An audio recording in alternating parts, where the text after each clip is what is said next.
Pittsburgh. Christopher Wilmer is a chemical engineer at the University of Pittsburgh, an assistant professor in the Swanson School of Engineering's Chemical Petroleum Engineering department who uses computer simulations to investigate hypothetical materials.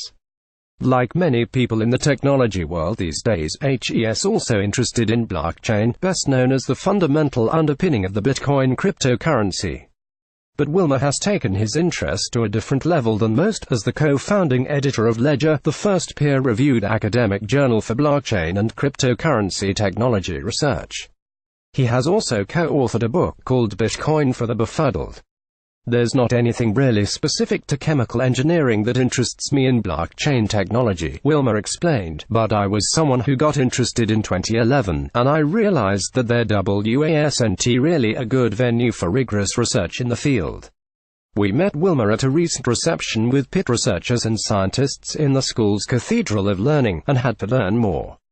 Continue reading for an edited transcript of our conversation about blockchain, Bitcoin, and how the academic journal works.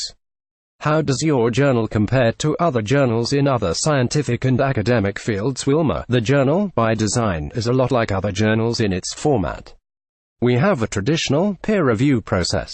We do actually use the blockchain a little bit. Something you can leverage the blockchain for is time-stamping articles. We time-stamp articles with the Bitcoin blockchain. Beyond that, we're intentionally like other peer-reviewed academic journals in new and emerging areas. But the focus is specifically blockchain technology research. Is there one paper so far that stands out to you as something that moved the understanding of the state-of-the-art to the next level? Wilmer: there's one paper on a topic called subchains. One of the frequently discussed issues with using blockchain as a payment mechanism, like with Bitcoin, is how do you accept payments instantaneously, because, at least with Bitcoin, the blocks are added every 10 minutes. It's different with Ethereum, and so the subchains paper, which is authored by Petroleum, talks about a method for having a statistically increased confidence in whether a transaction will be accepted in the blockchain without waiting for the 10 minutes but instead waiting for these sub-blocks to be added onto subchains. That was a really innovative idea on solving an important part of the payment pains with Bitcoin so far. Has that been rolled out? Wilmer: no, it hasn't been rolled out yet. There is kind of a to-do list in the world of cryptocurrency, and there's transaction limits and block sizes. But at some point, I think probably people will implement subchains. Blockchain is a lot more than Bitcoin. How much of what you publish is about Bitcoin specifically versus other blockchain applications? Wilmer: most of it is other blockchain applications. We get a lot of submissions from law professors looking at smart contracts and automating the process. We have a very manual court system. Whatever contract you write, someone has to read it, interpret it. It's all human, so it's very, very slow. Blockchain technology enables the use of smart contracts, and various legal scholars have jumped in to imagine a world where a lot of our laws execute and enforce in an automated way, using blockchain technology. So I would say the majority are not focused on payment, but we do get ones also focused on Bitcoin as a financial instrument and other cryptocurrencies as financial instruments. What's going to happen to blockchain over the next 5 years? Wilmer: I think it will keep growing. There are 2 steps to really appreciating how important blockchain technology is. First, you have to understand how it works. You have little aha moments like, oh, this is interesting. Then you have to understand how our current legacy system works. Once you realize how complicated and inefficient it is, you're like, well, clearly it's just a matter of time before we migrate to this vastly superior technology. Once you realize how complicated and inefficient our current system is, you're like, well, clearly it's just a matter of time before we migrate to this vastly superior technology. What were the biggest aha moments that sold you on the technology? Wilmer: I first heard about Bitcoin in 2011. An article in Wired magazine said you could buy chocolates online with it. That was my starting point.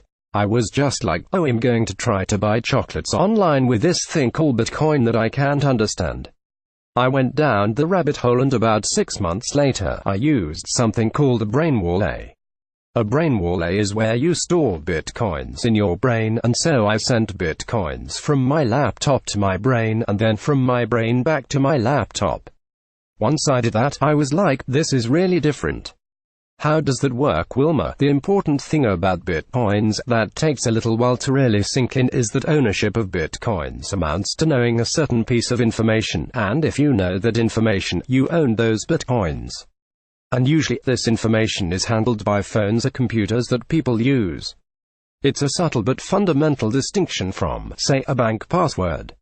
You could say, well, how is that different than a bank password? I know this little piece of information lets me access my bank funds. But your bank also knows that information, right? And there are also other records elsewhere that say you own these assets. But with Bitcoin, that's it. Knowing that information is the sole vehicle by which you own those Bitcoins and not someone else. If somebody else knows that information, then they own those Bitcoins. And so you can memorize that information, and if that information exists nowhere else, then you could walk through borders, you could be imprisoned, no one can ever take your Bitcoins from you, because it just amounts to knowing that information. Is Pittsburgh a center for Bitcoin and blockchain, or are you alone out here on the frontier, Wilmer? There's quite a bit of activity. There's a fairly popular movie called The Rise and Rise of Bitcoin.